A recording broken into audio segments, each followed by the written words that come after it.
1936年，香港第一間華人健身房正式開幕，嗰陣叫鐵館。放工後，一班人過去舉鐵練肌肉。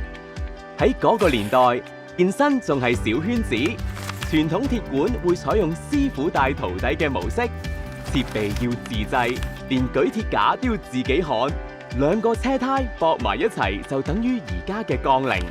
環境仲滿布汗味，通風同清潔條件有限，所以大多數都係男士舉鐵，女性用家比較少。快轉到而家，健身已經係香港生活一部分。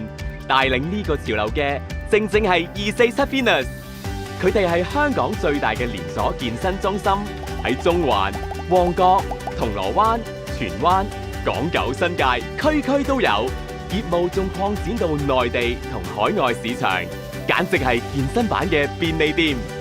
點解247 Fitness 可以做到香港龍頭？彈性合約，冇預繳費，冇黑 sell，按月收費就係咁簡單。我哋將專房設備不斷升級，引進國際賽級嘅健身器材，成為業界之巔。同時標榜乾淨、舒適，將用戶體驗推到極致。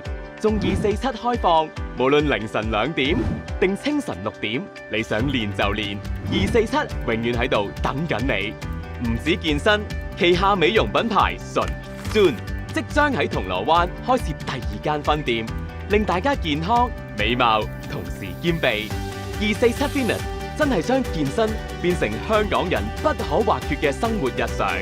無論你係新手定老手，247令健身變得更方便、更好玩，真正將健身文化推向大眾。